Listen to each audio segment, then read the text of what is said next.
भगवान नारायण के नाभि सरोवर के कमल से ब्रह्मा जी की उत्पत्ति हुई। ब्रह्मा जी के पुत्र हुए अत्रि।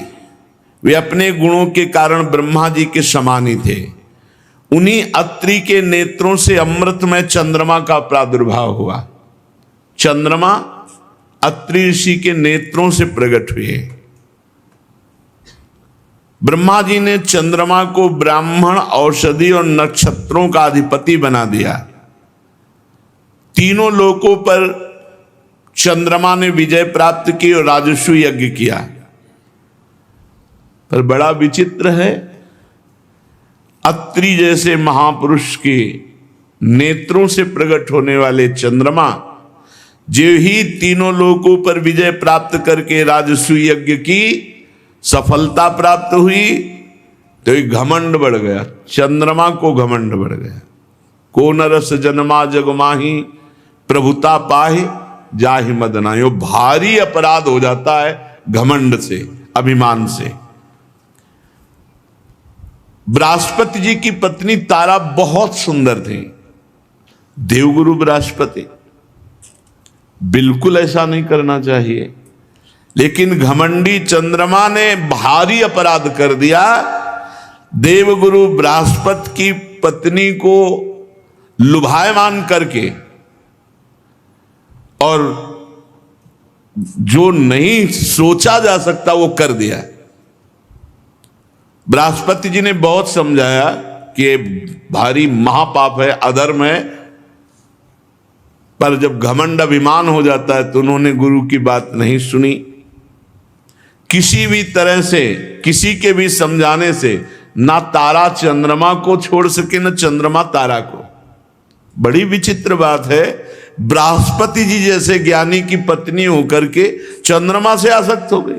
और चंद्रमा इतना सब सुख व्यवस्था है, जब त्रिभुवन पति पद प्राप्त हुआ तो फिर गुरु की पत्नी, गुरु पत्नी गामी जैसा महत अपराध। मतलब ये बड़ों में ऐसी गलती पाई गई। इससे पता चलता है कि ये पद, ये प्रतिष्ठा, ये ऐश्वर्य, ये रूप, ये सब नरकगामी बनाने वाला है। चंद्रमा देवताओं में श्रेष्ठ है, परम पवित्र है। शुक्राचार्य जी ने अवसर देखा और बृहस्पति जी से आंतरिक द्वेष था ही तो चंद्रमा का पक्ष ले लिया। जब शुक्राचार्य जी ने चंद्रमा का पक्ष लिया तो सारे असुरगण चंद्रमा के पक्ष में। और महादेव जी भी बहुत प्यार करते थे चंद्रमा से। विद्या गुरु अंगिरा जी के पुत्र बृहस्पति जी का विरोध करने वाले सब चंद्रमा के साथ। महादेव जी ने कहा, चंद्रमा तुम बहुत गलत किए, बहुत गलत है, वापस कर दो तारा को, नहीं तो हम बृहस्पति जी का पक्ष लेके जब खड़े होंगे। चंद्रमा को प्यार करते हैं। द्वितीया का चंद्रमा भगवान श्री मस्तक पर मुकुट में धारण करते हैं। देवराज इंद्र समस्त देवताओं के साथ, गुरु बृहस्पति के साथ अब तारा को निमित्त बनाकर भारी महासंग्राम की स्थिति आ गई। तारा जी को समझ में नहीं आया कि हमारे प्रीतम इसके गुरु हैं और हम गुरु माता हैं, और उसकी समझ में नहीं आया अहंकार। क्योंकि चंद्रमा बहुत रूपवान, ऐसे ही तारा जी बहुत रूपवान, बृहस्पति जी की पत्नी। इतनी बड़ी जगह से फिसल गए। बृहस्पति जी की पत्नी तारा जी और भगवान चंद्रमा, भगवान ही कहे जाते, सूर्य चंद्र भगवान। बिना भगवान का भजन किए बुद्धि किसी की शुद्ध नहीं रह सकती। अंगिरा जी ब्रह्मा जी के पास गए कि महाराज घोर महासंग्राम शुरू हो जाएगा। ब्रह्मा जी आए और चंद्रमा को बहुत डांटा फटकारा, कहा छोड़ तारा को दो। बृहस्पति जी के हाथ में तारा को, जब बृहस्पति जी के हाथ में तारा जी को दे दिया तो उन्होंने देखा ये तो गर्भवती है।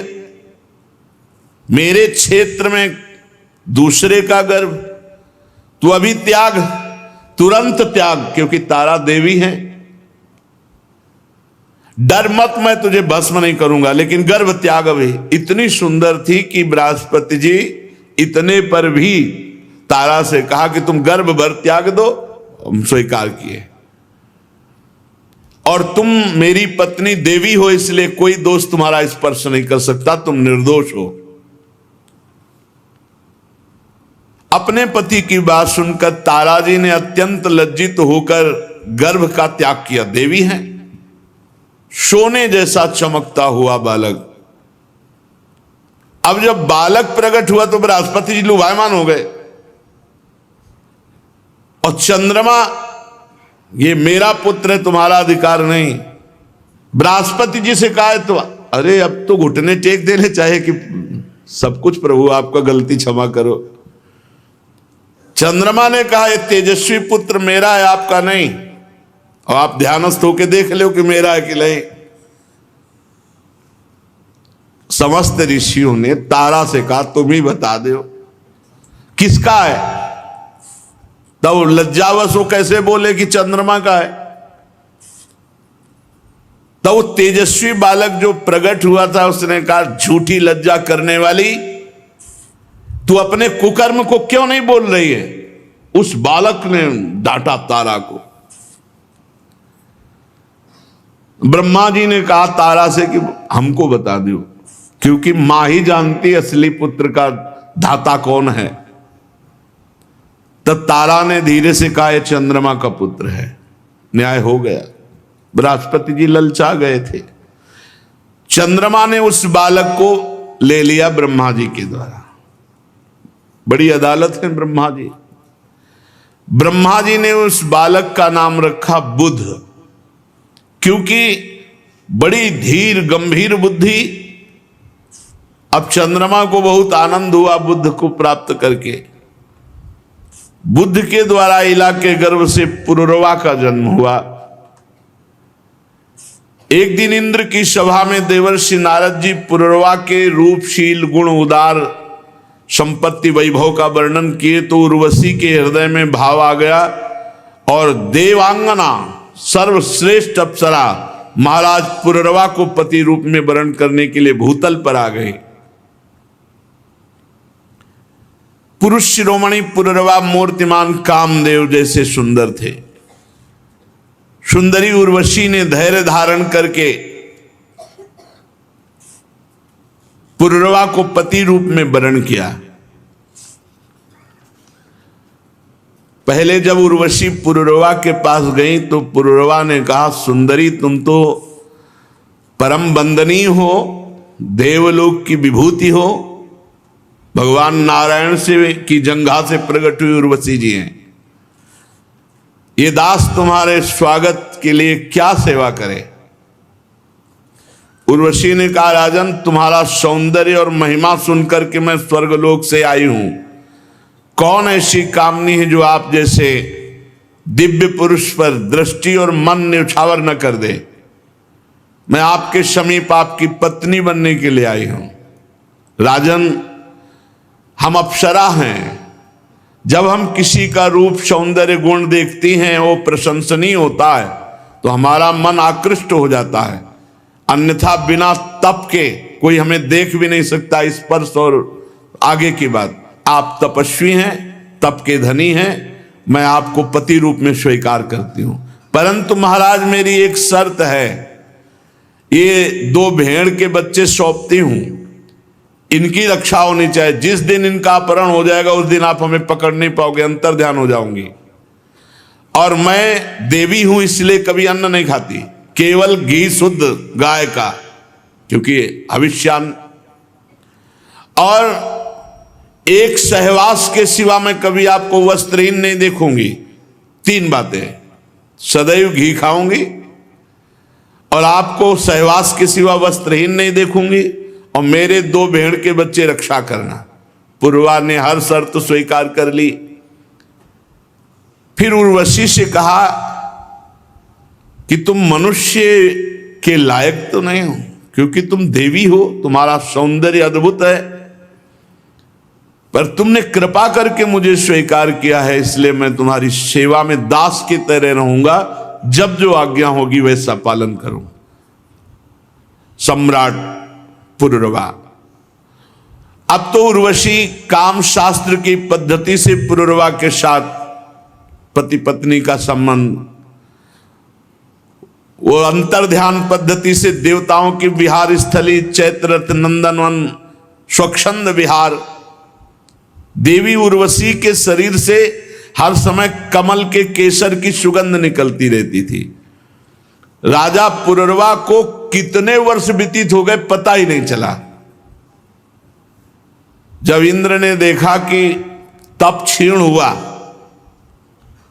तो इशारा किया उर्वशी को, गंधर्वों को उर्वशी ने इशारा किया। गंधर्व 2 भेड़ के बच्चे थे, उनको उठा लिए और उस समय महाराज पुरुरवा उर्वशी के समीप थे। आधी रात का समय था। उर्वशी ने कहा, महाराज देखो हमारे बच्चों को लिए जा रहा है, 2 भेड़ के बच्चों को कोई। अरे तू कायर की तरह मेरे पास पड़ा है और मेरी जान बसती इन बच्चों में। अपने को बड़ा वीर मानने वाला, तू मेरे बच्चों को नहीं बचा सका और लुटेरे ले गए। ये स्त्रियों के सामने वीरों की सी बात करने वाले बहुत पाए जाते हैं, लेकिन वीरता दिखाने वाले कम होते हैं। जैसे किसी हाथी को अंकुश से बेच दिया हो। अब महाराज को ध्यान नहीं रहा, सहवास के सिवा वस्त्रहीन नहीं, और वो एकदम तलवार लेकर रक्षा के लिए बड़े वस्त्रहीन अवस्था, उर्वशी अंतर्ध्यान। अब जो पागलपन महाराज का चढ़ा, वैसे ही वस्त्रहीन, वस्त्र नहीं धारण किए, जो देखा उर्वशी अंतर्ध्यान। अब उनको ध्यान आया कि मेरी गलती हो गई। अब हा उर्वशी बेवहल उन्मत्त पागल की तरह, कभी सरस्वती नदी के तट पर, कभी कहीं विकल, बस एक लगन थी, एक बार पुनः देख लूं। उर्वशी जी तो देवी हैं। उर्वशी जी ने दया की। ये सरस्वती नदी के तट पर पागलों की तरह हा उर्वशी हा 5 अपनी सखियों के साथ प्रकट हुई। जो ही उर्वशी जी को देखा तो जैसे प्राण आ गए हों। कहा, निष्ठुरे, एक बार तो एक क्षण मेरे से बात कर ले, नहीं मेरे प्राण व्याकुल। तो कहा, जाओ महाराज, मैं किसी की नहीं हूं मैं किसी की नहीं हूं। जब तप बढ़ता है तो उस तप को क्षीण करने के लिए मुझे भेजा जाता है। मेरा कोई पति नहीं, मेरा कोई मित्र नहीं, कोई मेरा कुछ अपना नहीं लगता है। महाराज के देवी, ये शरीर, ये चक्रवर्ती सम्राट तुम्हारा दास है, ऐसा मत कहो, नहीं अभी ये मर जाएगा और देखते देखते इसे भेड़िए और गीद खा जाएंगे। स्त्रियों हा करुणा क्रूरा दुर्मर्षा प्रिय सहसा। सुनो महाराज, हम वो स्त्री हैं जो बड़ी निर्दयी हैं, केवल प्यार का नाटक करती हैं। कितनों को, तपस्वियों को, कितनों को जो तप के धनी थे उनसे मिली, किसी की हुई क्या? क्रूरता मेरे स्वभाव में है। अगर मैं चिढ़ जाऊं तो अपने सुख के लिए बहुत से बड़ा साहस का काम कर सकती हूं। जो मैं स्वार्थ के वशीभूत होकर प्यार की बातें करती हूं, वही मैं उसकी हत्या भी कर सकती हूं। मुझ स्त्रियों के हृदय का सौहार्द तो केवल लुभावने मात्र का होता है। हे तुम्हारे जैसे भोले लोग झूठ मूठ हमारी मीठी मीठी बातों में फंसकर अपना दिल दे बैठते हैं, और हम तप क्षीण होने पर तुरंत उसको लात मार के त्याग दिया और नए पुरुष को स्वीकार किया। यहां तो तप है, देवी हैं।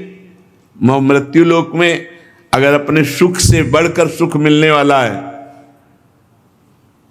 ये सुंदरता का घमंड, ये भोग ईश्वर की लालसा बहुत बड़े बड़े तक है। इसीलिए ब्रह्मा भी नमस्कार करते हैं जो भगवान का भजन करने वाले शरणागत भक्त हैं।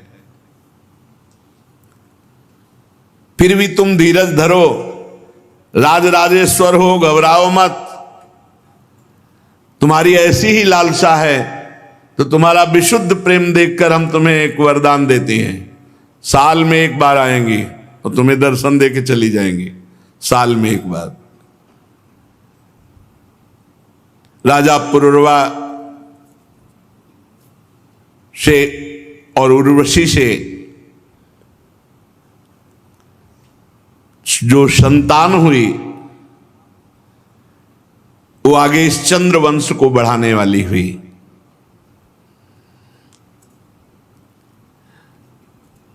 एकादशी स्कंद में पुरुरवा को जब उर्वशी से वैराग्य हुआ तब जो वचन आगे आएंगे। महाराज पुरुरवा सिर्फ उर्वशी का ध्यान करते थे, उर्वशी के ध्यान में रहते। सोचो अगर भगवान की एक झलक हो जाए तो फिर कैसे कोई छोड़ सकता है। ये तो मायाकृत शरीर है। महाराज पुरुरवा बहुत सी यज्ञ की, अग्नि देवता को रिझाया और उर्वशी लोक की इच्छा की, मैं उर्वशी से मिलूंगा, यज्ञों के द्वारा यजन करके। त्रेता के पूर्व सतयुग में एकमात्र प्रणव ही मंत्र था, ओम। इसी में वेद समाहित थे, सारे वेद इसी के अंतर्भूत थे। देवता एकमात्र भगवान नारायण, अग्नि भी तीन नहीं केवल एक ही, और वर्ण भी केवल एक, हंस। त्रेता के प्रारंभ में पुरुरवा से ही वेदत्रयी और अग्नत्रयी का आविर्भाव हुआ। राजा पुरुरवा ने अग्नि को संतान रूप में स्वीकार करके उर्वशी लोक की प्राप्ति की। तपस्या साधना पूरे जीवन केवल उर्वशी के लिए। 6 पुत्र उर्वशी से प्रकट हुए महाराज पुरुरवा से, आयु, श्रुतायु, सत्यायु, रय, विजय और जय। श्रुतायु का पुत्र था वसुमान, सत्यायु का श्रुतंजय, रय का एक और जय का अमित, विजय का भीम, भीम का कांचन, कांचन का होत्र, होत्र का पुत्र जन्नु। ये वही जन्नु थे, ये तपपरायण थे और भगीरथ जी गंगा जी ले जा रहे थे। तो जे ही इनके आश्रमों तो अंजुली बांधियो गंगा जी को पी गए।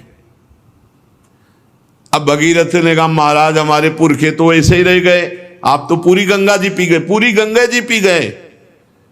तो बड़ी प्रार्थना की, तब जन्म ऋषि ने गंगा जी को, तो उनका जाह्नवी नाम पड़ा इसी से। अंजलि में लेकर के जैसे अगस्त जी समुद्र पी गए थे, ऐसे जन्नु जी गंगा जी पी गए थे।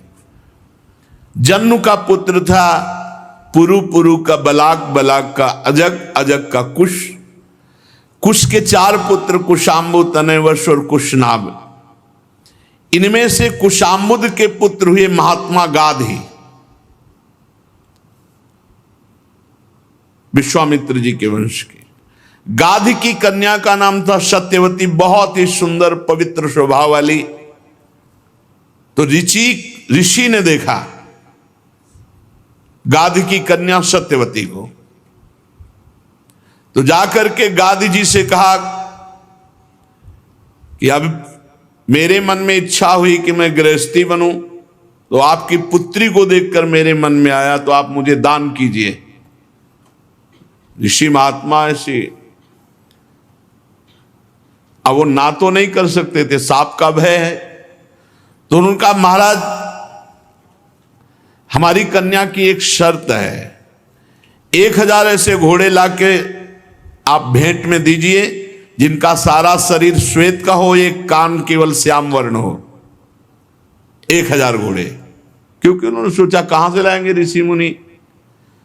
गादी जी की बात सुनी, ऋषिक मुनि ने ध्यान किया ऐसे घोड़े कहां है, तो पता चला वरुण जी के पास। तो सीधे वरुण जी के पास गए और आदेश किया 1000 घोड़े दे दो, उन्होंने तुरंत दे दिया।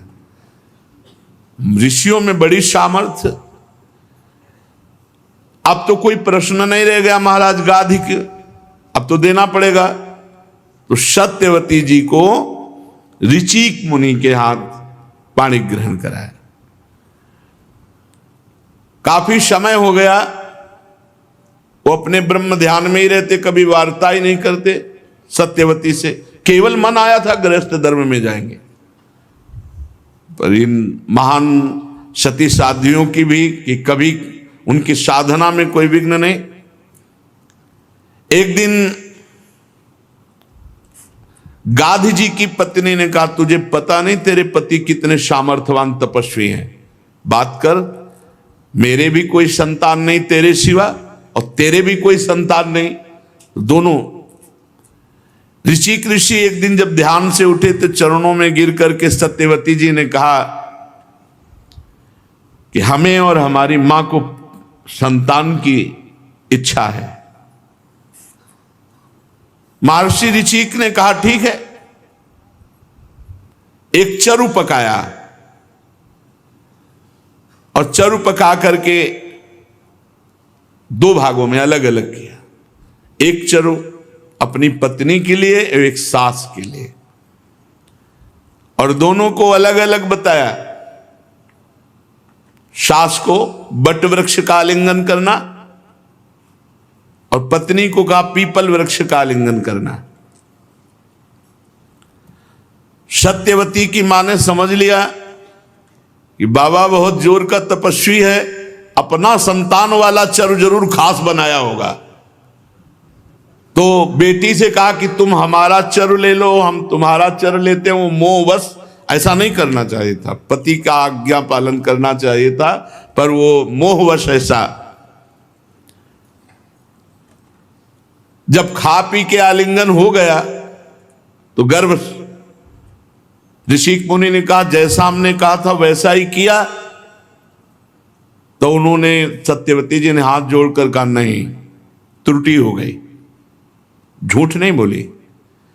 मां ने कहा कि आपने जो हमारे लिए चरु पकाया वो हमें दे दो, तो हमने मोहवशात दे, उन्होंने अनर्थ कर डाला। जानती हो तुम्हारा जो पुत्र होगा वो घोर लोगों को दंड देने में समर्थ और घोर स्वभाव का क्रोधी होगा, और तुम्हारा जो भाई होगा एक ब्रह्मवेत्ता ब्रह्म ऋषि होगा। तुम्हारी मां क्षत्रिय कुल से है, गाधी, और हम ब्रह्म ऋषि हैं। हमने अपनी संतान ब्रह्म ऋषि वो वहां होगी, और तुम्हारे घोर क्षत्रिय स्वभाव का दंड देने वाला नाक में गुस्सा। सत्यवती जी ने समझा था हमारे पति सर्व सामर्थ्यशाली हैं, तो ठीक समझती, चरण पकड़ लिए। एक ब्रह्म ऋषि की पत्नी के गर्भ से घोर क्षत्रिय स्वभाव वाला प्रकट होना निंदनीय है। भगवान भूल हो गई, आप कृपा करो। तब उन्होंने कहा चलो, पुत्र तो सौम्य ब्रह्म ऋषि होगा, लेकिन तुम्हारा पौत्र जो होगा वो घोर स्वभाव का होगा। सत्यवती के गर्भ से जो ब्रह्म ऋषि प्रकट हुए वो जमदग्नि जी नाम हुआ, और जो पौत्र रूप में प्रकट हुए भगवान परशुराम प्रकट हुए। सत्यवती जी जमदग्नि जी को प्रकट करके अब तपमय शरीर, इतना पति का प्रभाव कि उनका शरीर नदी रूप हो गया, कौशिकी नदी बन गया। रेणु ऋषि की कन्या रेणुका से जमदग्नि जी का पाणी ग्रहण संस्कार हुआ, और रेणुका के गर्भ से जमदग्नि जी के वसुमान आदि कई पुत्र हुए, और सबसे छोटे पुत्र भगवान परशुराम जी। और उधर गाधी तने भगवान विश्वामित्र जी, जो चरु सासु ने पाया था उससे विश्वामित्र जी प्रकट हुए, महान ब्रह्म ऋषि, महान तपस्या से युक्त। परीक्षित कहते हैं कि है वंश का अंत करने के लिए स्वयं भगवान ने परशुराम के रूप में अवतार ग्रहण किया। 21 बार क्षत्रियों का विनाश किया पूरे विश्व के। राजा परीक्षित ने पूछा, प्रभु क्या अपराध हो गया क्षत्रियों से कि भगवान परशुराम जी ने 21 बार घूम घूम करके पूरे भूमंडल से क्षत्रियों का विनाश किया? श्री सुखदेव जी महाराज कहा कि परीक्षित, ये उन दिनों की बात है जिस समय है वंश का अधिपति शास्त्राबाहु अर्जुन, वो एक महान बलवान श्रेष्ठ राजा था।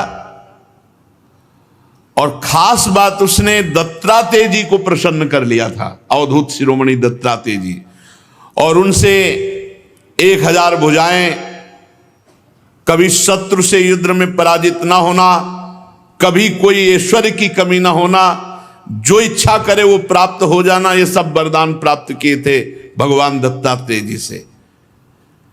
अब अबाध बल, अतुल संपत्ति, तेजस्विता, वीर कीर्ति, शारीरिक बल, सब कुछ दत्तात्रेय जी से प्राप्त हो गया था। एक तरह से वो महायोगेश्वर खुद बन गया था दत्तात्रेय जी की कृपा से। शास्त्राबाहु अर्जुन वो ऐसी सिद्धियां जान गया था कि सूक्ष्म से सूक्ष्म, स्थूल से स्थूल वो शरीर धारण कर लेता।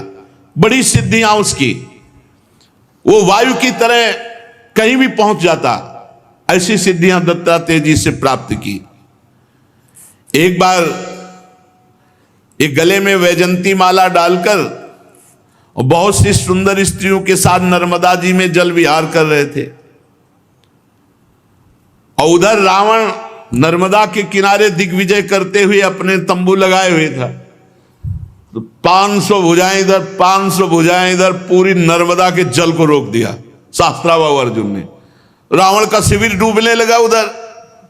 तो रावण ने पूछा, बिना वर्षा के कैसे बाढ़ आ गई उल्टा?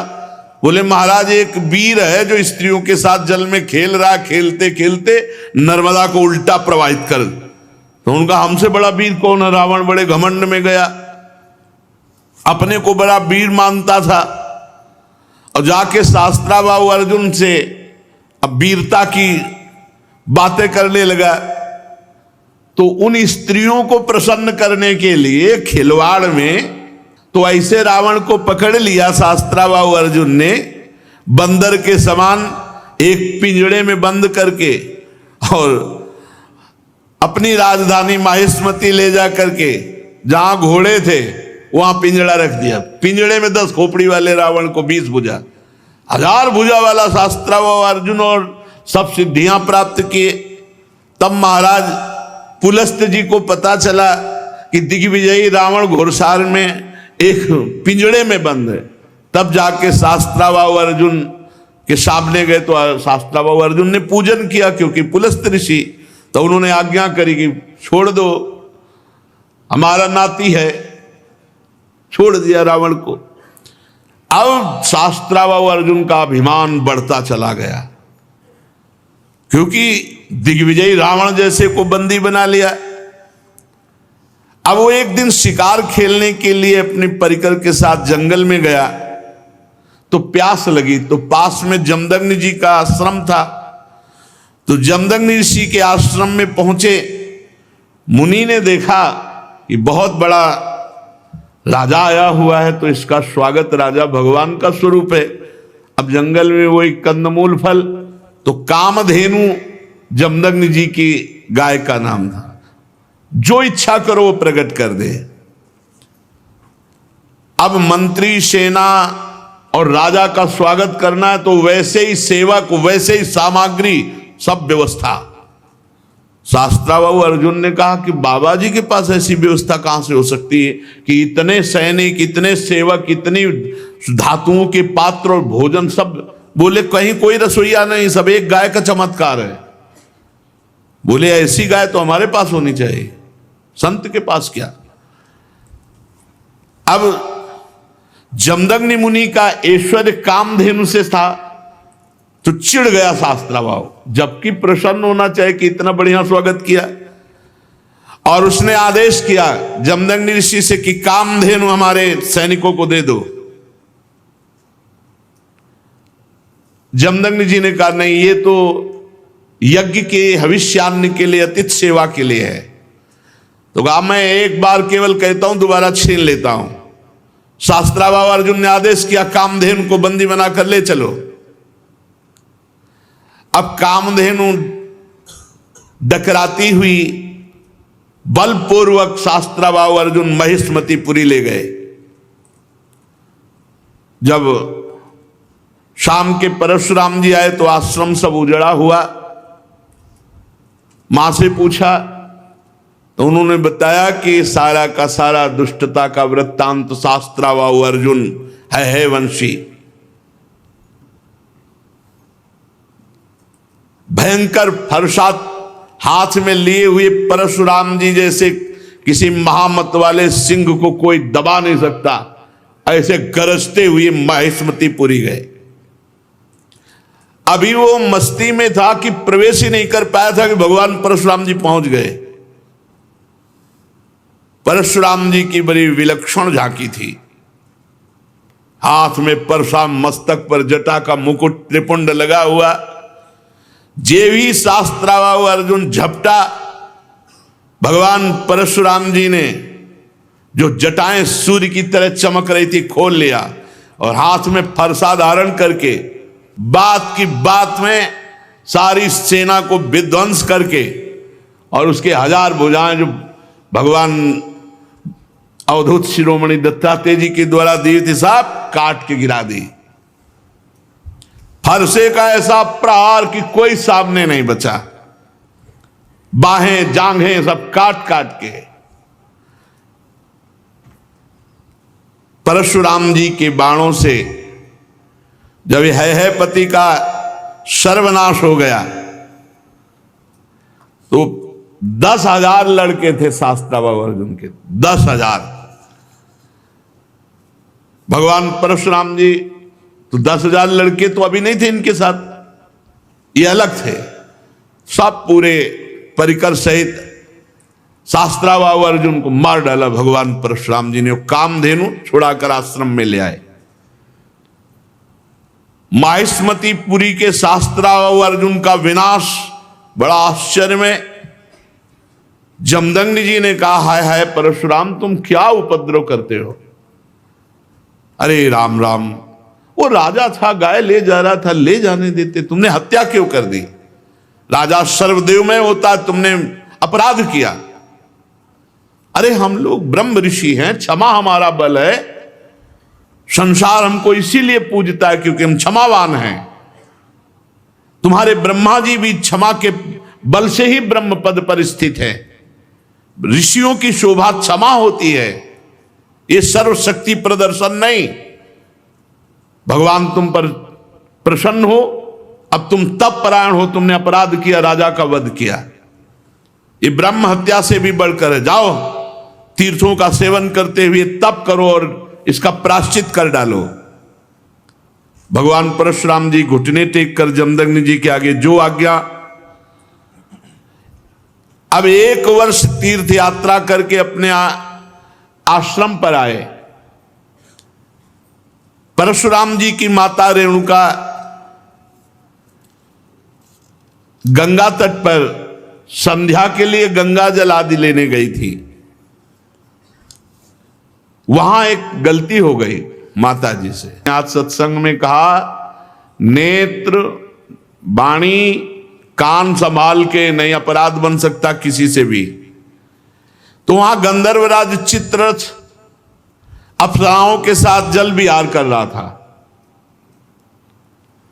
गंधर्वराज के जल विहार करते समय अंग प्रत्यंग और अप्सराओं की वो क्रीड़ा माता जी कुछ क्षण देखती रही। अच्छा लगा, बस कोई कामना नहीं हुई, कोई मलिनता नहीं आई, बस देखती रही, अच्छा लगा। और भूल गई कि संध्या का समय पतिदेव तर्पण आदि के लिए इसमें लिखा हुआ है कि उनका मन गंधर्वराजम क्रीडंतम मत्सरोभिर पश्यत, अच्छा लगा। विलोकयंती क्रीडंत मुदकार्थम नदीम गताहा, उनका मन खिंच गया चित्ररथ की इस अप्सराओं से केल। कहां जमदग्नि जी का एकांतिक भजन में स्वभाव, और माता जी ने जब चित्ररथ गंधर्व की केली देखी अप्सराओं से तो अच्छा लगा। बस ये संध्या का समय बीत गया। भगवान जमदग्नि जी इंतजार करें, ऐसा कैसे हो गया कि संध्या की अवहेलना हो गई और अभी तक रेणुका जल लेकर नहीं आई। अब जे ही होश आया जमदग्नि ऋषि को, भयभीत हो गई कि अब तो भारी अपराध बन गया। वो महर्षि के सामने आई, गंगा जल का कलश रखा, हाथ जोड़कर खड़ी हो गई। जमदग्नि मुनि ने कहा, मैं देख रहा था तुम्हारा मन चित्ररथ गंधर्व की केली देखने में खिंच गया। तुम अपराधी हो, पापिनी हो, तुम एक ब्रह्म ऋषि की पत्नी होकर ऐसा कैसे देखा? इसका दंड है मृत्यु। ऐसा कठोर शासन। अन्य पुत्रों से कहा, मार डालो इसको, रेणुका को। किसी भी पुत्र की हिम्मत नहीं हुई। इतने में तीर्थ यात्रा करके भगवान परशुराम जी आए, प्रणाम किया तो उनका बेटा, मां और भाइयों को मार डालो। परशुराम जी ने कोई विचार नहीं किया, तत्काल मां और भाइयों के फरसे से गले उड़ा दिए। सत्यवती नंदन महर्षि जमदग्नि जी बहुत प्रसन्न हुए और कहा, बेटा तुम्हारी जो इच्छा हो वरदान मांगो। परशुराम जी ने कहा, मेरी मां मेरे भाई जीवित हो जाए, उनको ये पता भी न रहे कि मैंने वध किया है। तत्काल जीवित हो गए। भगवान परशुराम जी के ऐसा कहते हुए ऐसे उठ के बैठ गए जैसे सो के, पूरे सकुशल। परशुराम जी को पता था हमारे पिता जमदग्नि जी कितने महान पवित्र ऋषि और तपोबल संपन्न हैं। शास्त्राबाहु अर्जुन के वध का प्रायश्चित कर लिया था।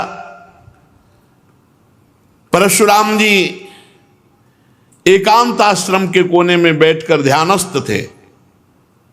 बहुत दिनों के बाद शास्त्राबाहु अर्जुन के लड़कों के हृदय की जलन, वो आए और देखा महर्षि जमदग्नि अग्निशाला में ध्यानस्थ बैठे हैं। उनको बाहर की कोई शुद्ध नहीं, वो सब प्लान बना के आए थे। पूरे आश्रम को उजाड़ दिया और माता रेणुका बड़ी दीनता से प्रार्थना कर रही थी, एक भी बात ना मानी और जमदग्नि जी का सिर काट ले गए। जमदग्नि जी ध्यानस्थ थे, बड़े नीच कार्य किए आश्रम में। रेणुका जी चीख पड़ी, बेटा परशुराम। ध्यानस्थ थे भगवान परशुराम जी। उनका मां का करुण क्रंदन, भागे फरसा लेकर। जब नजदीक आए तो देखा जमदग्नि जी का सर काट ले गए। परशुराम जी को अत्यंत क्रोध। माता से कहा कि विलाप मत करो, वीर पुत्रों की मां विलाप नहीं करती। आज मैं प्रण करता हूं कि विश्व में क्षत्रियों का संहार कर डालूंगा, एक भी क्षत्रिय विश्व में नहीं रहेगा। अभी पीछे जो आप चरित्र सुन रहे थे, उनमें एक घाघरा के नीचे माई के बालक क्षत्रिय छुपा लिया गया था। जंग ताल जंग, वो क्या उनका नाम विस्मरण हो रहा, जंघा में के पास छुपा लिया था, वही केवल बचा था। उसी से क्षत्रिय वंश चला, पीछे चर्चा में भी आया था। भगवान परशुराम जी ने भगवान शंकर का स्मरण करके संकल्प लिया कि विश्व में क्षत्रिय नहीं रहने देंगे। परशुराम जी माहिष्मतीपुरी में गए और 10,000 पुत्रों के अलग अलग सर काट करके रख दिए और पूरे नगर का विनाश कर दिया।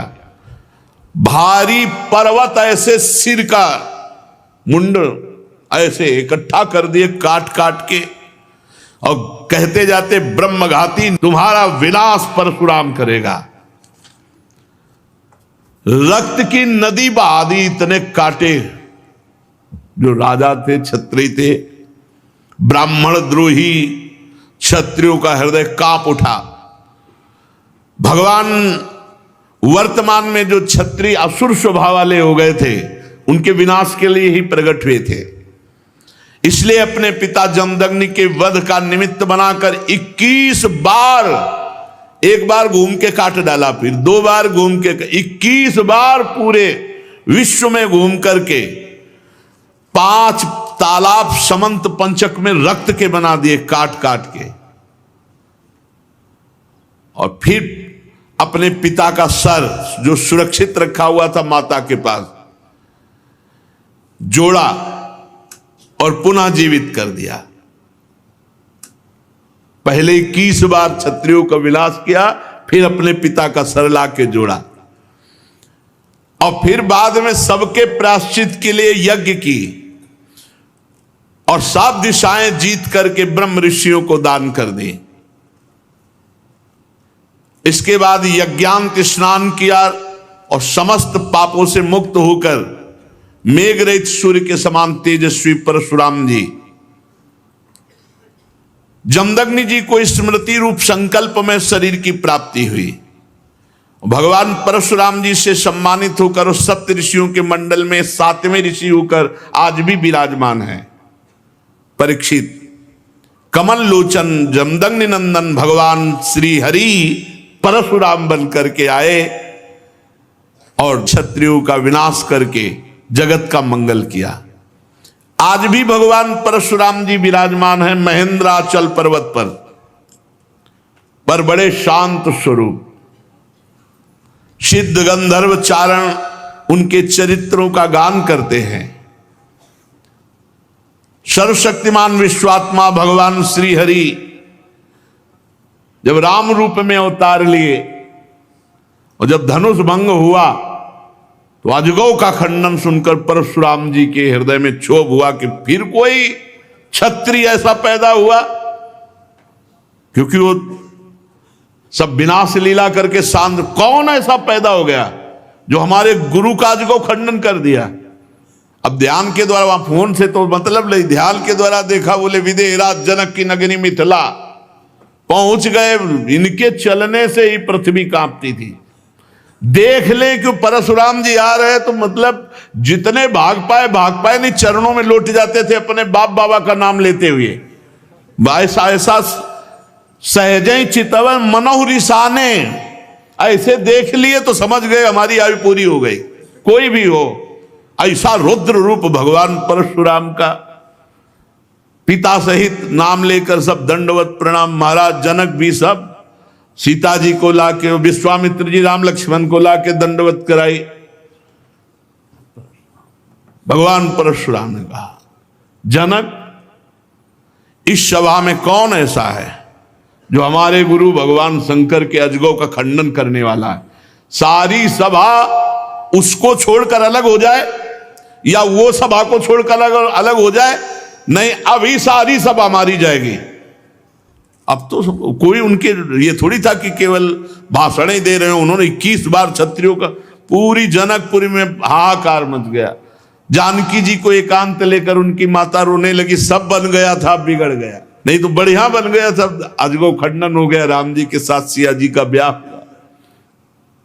मार उलरे चलाए दे रहे थे परशुराम जी। लक्ष्मण जी ने कहा, महाराज महाराज थोड़ा शांति धारण करो। शांति, ऋषि का स्वरूप शांत, घोर वेश धारण किए हुए हो, कैसे बार बार, ये ऋषियों की मर्यादा।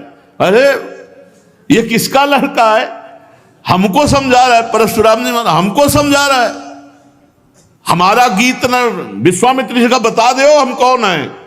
अरे लक्ष्मण जी ने कहा, गुरु जी के बताने की जरूरत नहीं, आप कई बार बता चुके हो। आपने तो अपने मुख से कई बार बताया कि आपने फरसा से क्षत्रियों को काटा, ये वो खूब बता चुके हो। महाराज यहां कुम्हड़ बतिया को नाही, जे तर्जनी देख मर जाही। ये बार बार उलरो मत, गुस्सा मत दिखाओ। यहां कुम्हड़ा की बतिया नहीं कि तुम्हारी तर्जनी उंगली देखने से हम, महाराज हम रघुवंशी हैं। जहां परशुराम जी का क्रोध बढ़ता वहां राम जी आगे आ जाते, हाथ जोड़कर विनय करने लगते। तब उन्होंने कहा, पहला फरसा तुम्हारे चलेगा। राम जी से कहा कि पहला, क्योंकि जब हमको क्रोध आता है, ये छोटा राजकुमार क्रोध दिलाता है, इसको तो समझाते नहीं और हमसे विनय करते हो, और हमें लगता है कि तुम ही ने अजगौ खंडन किया है। राम जी ने कहा, हाँ आपका कोई दास, निज दास, वही ऐसा करने के साहस कर सकता है। अरे दास तो सेवा करता है, स्वामी के प्रति अपराध नहीं करता है। और बहुत क्रोधित होकर के तब उन्होंने कहा परशुराम जी से, सावधान, अभय होए जो तुम्हें डराए। पहली बात तो जो आपसे डर जाता है वो अभय हो जाता है, क्योंकि आपका स्वरूप ऐसा है। और दूसरी बात हम आपको बता रहे हैं, हम रघुवंशी हैं, काल भी सामने ललकार दे तो कदम पीछे नहीं हटाते। भगवान श्री राम के गंभीर वचन जे ही कान में पड़े, आंख में आंख मिलाई तो थर्रा गए परशुराम जी, और कहा एक हमारा संशय निवृत्त करो, इस धनुष पे प्रत्यंचा चढ़ा दो। बस मेरे हृदय में कुछ संशय हो गया। ऐसे ही जे ही लेने को हुए से धनुष आ गया, खिलवाड़ में चाप चढ़ा दी। तो उनका भगवान श्री हरि के सारंग धनुष पर चाप केवल श्री हरि चढ़ा सकते हैं। आप श्री हरि हैं, आप हमारे भगवान हैं, और भगवान के चरणों में झुके। और उस दिन जो चाप चढ़ा तो भगवान श्री राम ने कहा आपकी आयु को नष्ट कर दे या आपके तप को नष्ट कर दे, क्योंकि बाण व्यर्थ नहीं जाएगा। तो उनका प्रभु हम तो आपके आश्रित हैं, तप को नष्ट कर दीजिए जिसे हम पुनः कर सकते हैं, लेकिन आयु और अंतर्ध्यान शक्ति आदि को नाश मत कीजिए। भगवान ने परशुराम जी के तप को लक्ष्य बनाकर बेधा। उस दिन से आज भी शांत स्वभाव से बिना किसी को मारे काटे भगवान महेंद्राचल पर्वत पर विराजमान।